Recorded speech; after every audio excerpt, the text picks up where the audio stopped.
Alright, so now we're gonna do the battery retainer, and this guy only fits on one way, or I mean it could go both ways, but the silkscreen tells us the orientation, and since we cut off the pins for the LEDs, it kind of fits on there pretty darn flush, either as much as it can get or good enough for us. And again, the reason why we didn't do these two LEDs is so we can actually reach these pins easily without potentially burning our LED that would have been there.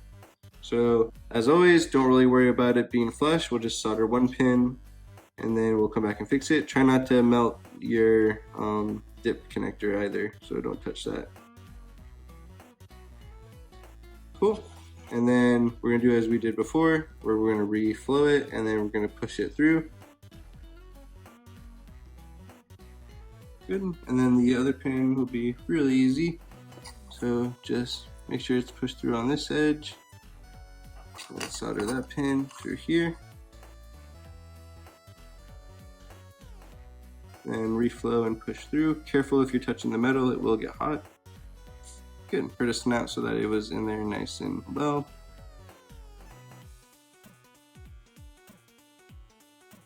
And then the battery will fit in here like no problem later, and we'll show that very soon. And then let's clip off the pins here. You don't have to, they won't be in the way, but it looks really nice. Here we are. And then finally, the last two LEDs, be mindful of their polarity. I'm gonna push them all the way through, bend one of the pins so it's relatively flush. Great. Then solder the straight pins. Now I'm gonna push them in to be nice and flush by reflowing it. And the last one, trim off these two pins and these two guys up. And then finally solder the last two pins that make up the heart. Trim those two off. Great. And there we have our heart. You can go ahead and put in the battery. Insert like that, positive edge goes up, kind of snaps in there so that this contact's touching the positive edge and the one on the bottom is touching the negative side. Switch is down so it's off. We can go ahead and plug in our AT Tiny. Maybe hard to see here, but usually the pins are kind of fanning out a little bit. You can just bend them all really carefully by bending one edge and the other. Again, be very gentle with that.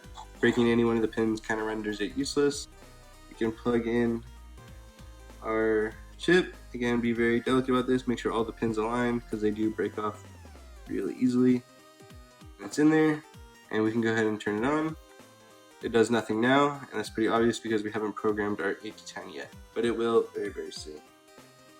And if you are removing your AT Tiny, be sure to always use your little chip remover and just kind of wedge it out nice and slowly here. If you just pull it straight out, it'll usually work pretty well, but you may bend one of the pins. So just be very conscious of that when you do that. But great job, guys. Pretty much we're done soldering it. Next thing we're gonna do is program it, and I'll catch you nerds later for that.